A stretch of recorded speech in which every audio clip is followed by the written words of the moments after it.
வணக்கம். Tamil KSR channel பலப்பதிவு பார்த்துட்ருக்கோம். இன்றைக்கி பார்க்கக்கூடிய பகுதி 12ஆம் வகுப்பு தமிழ் பாடப்புத்தக பகுதியில் இருக்கின்ற மொழிபெயர்ச்சி வினாக்கள் தான் தொடர்ந்து பார்த்துட்ருக்கோம். குறுவினா, சிறுவினா, நெடுவினா எல்லா பகுதியும் மெல்ல கற்கும் மாணவர்களுக்குரிய பகுதியாக கொடுக்கப்பட்டிருக்கு. அந்த பகுதியை படியுங்கள். அதோட மொழிபெயர்ச்சி தொடர்ந்து கொடுத்துட்ருக்கேன். அதில் இன்றியமையாத மொழிபெயர்ச்சிகளை உங்களுக்கு பாடப்பகுதியில் இருக்கின்றதற்கு சான்று காட்டி அதற்குரிய படங்களும் கொடுத்து விளக்கியுள்ளேன். இதை படித்து பயனடையுங்கள். இன்று பார்க்கக்கூடிய பதிவு சொல்லை பிரித்தும் சேர்த்தும் தொடரமைக்க. அதில் ஒரு சொல்ல ஒன்றை பிரித்து காமிக்கணும், ஒன்றை சேர்த்து எழுதி ஒரு தொடர் அமைக்கணும். பலகை அப்படின்னா பலகையால் ஆன மேஜையில் உணவு உண்டனர்.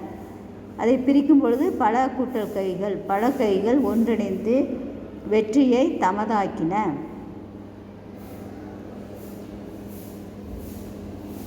அடுத்து 2 தாமரை. குளத்தில் தாமரை மலர்ந்தது. வனத்தில் தாவி தாவி மான் ஓடியது. மறை என்று சொன்னால் மான் என்று இந்த ஒரு பொருள். அடுத்தது கோவில். 3 கோவிலுக்கு சென்று கடவுளை வணங்கினேன். அடுத்தது கோ என்று சொன்னால் அரசன் என்ற பொருளும் இருக்குது. அரசர்கள் அரண்மனையில் வாழ்ந்தனர். 4 வெங்காயம் சமையலுக்கு பயன்படும். வெங்காயம் அதாவது உடலில் ஏற்பட்ட வெங்காயங்கள் துன்பத்தை தந்தன. அடுத்தது 5 தலைமை. விழாவிற்கு நான் தலைமை ஏற்றேன். அடுத்தது தலைமை என பிரித்து தலைக்கு மை தடவினால் உடல் நலத்துக்கு கேடு என்று சொல்லக்கூடிய சொல்லை பிரித்து சேர்த்து எழுதுகின்ற பகுதிகள். அடுத்தது பேச்சு வழக்கை எழுத்து வழக்காக மாற்றுதல். பாடநூலில் பக்க எண் 127. பேச்சு வழக்கு என்பது நம்ம இயல்பாக வீட்டிலே பயன்படுத்துகின்ற பேச்சு சொற்கள். அதை எழுத்து சொற்களாக மாற்ற வேண்டும். அதில் ஒன்று பாருங்கள். இப்போ எனக்கு புரிஞ்சு போச்சு, நீயும் புரிஞ்சுக்கோ. இப்பொழுது எனக்கு புரிந்து விட்டது, நீயும் புரிந்து கொள். 2 நிலத்தை கிளறணும்டா, அப்பத்தான் வகுறு நிறையும். நிலத்தை கிளற வேண்டும், அதாவது வேண்டுமடா, அப்போதுதான் வயிறு நிறையும். அன்னைக்கு அவனுக்கு பணம் கொடுத்து உதவி இருக்க வேண்டியதானா? அன்றைக்கு அவனுக்கு பணம் கொடுத்து உதவி இருக்க வேண்டியது தானே. 4 ஊட்டண்ட விளையாண்ட குழந்தையை அப்பா எங்கே இஸ்குன்னு போனார். அதாவது வீட்டின் அருகில் விளையாடி கொண்டிருந்த குழந்தையை அப்பா எங்கே அழைத்து சென்றார். பிள்ளைக்கு உடம்பு சரியில்லை, 3 நாளாக சிரமப்படுது.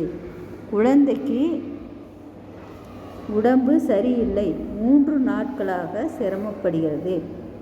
ரவைக்கு சித்தப்பனை காவலுக்கு போகச் சொல், இரவில் சிற்றப்பாவை காவலுக்கு போகச் சொல் என்று பேச்சு வழக்கில் நாம் இயல்பாக வீட்டில் பெற்றோர்களிடம் மற்றவர்களிடம் பேசுகின்றோம். அந்த பேச்சு வழக்கு சொல்ல எழுத்து வழக்காக சொல்லுகின்ற ஒரு மொழிபெயர்ச்சி. அடுத்த பகுதி பார்த்தீங்கன்னா படங்கள். கருத்து படத்தை புரிந்து கொண்டு பத்தியாக எழுதுதல். இதுக்கு உங்களுக்கு 4 மதிப்பெண் வினா.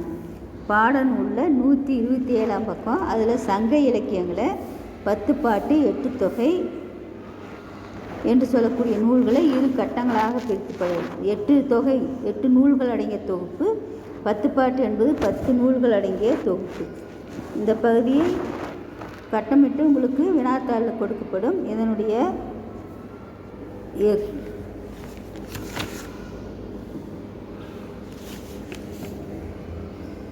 தொடர்ச்சி இலக்கியங்கள் 8 தொகை 10 பாட்டு என்ற 2 பெரும் பிரிவுகளாக 8 தொகையில் நற்றிணை, குறுந்தொகை, ஐங்குறுநூறு, அகநானூறு, கலித்தொகை ஆகிய நூல்களாகும். புறநானூறும் 18 புறநூல்கள், பரிபாடலும் அகமும் புறமும் கலந்த நூல்கள். அடுத்தது 10 பாட்டில் குறிஞ்சிப்பாட்டு, முல்லைப்பாட்டு, நெடுநல்வாடை, பட்டினப்பாலை ஆகிய 4 அகநூல்கள். மதுரை காஞ்சி, திருமுருகாற்றுப்படை, பொருணராற்றுப்படை, பெரும்பானாற்றுப்படை, சிறுபானாற்றுப்படை, கூத்தராற்றுப்படை ஆகிய 6 நூல்களும் புறநூல்கள் என்று அந்த பத்தியினுடைய தொகுப்பு சொல்லப்பட்டிருக்கு. அதை பாருங்கள். மீண்டும் அடுத்த பதிவில் சந்திப்போம். நன்றி, வணக்கம்.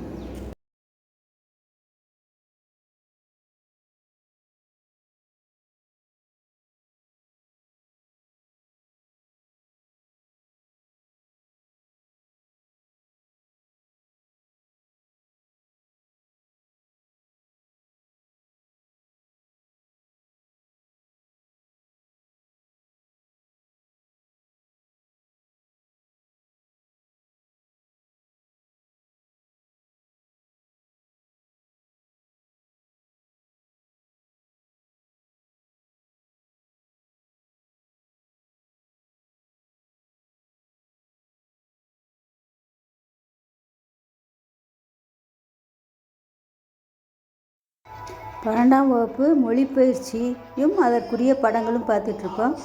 பேச்சு வழக்கை எழுத்து வழக்காக மாற்றுதல், சொற்களை பிரித்தும் சேர்த்தும் எழுதுதல் போன்ற தொடர்கள் படித்து பயனடையுங்கள். நன்றி, வணக்கம்.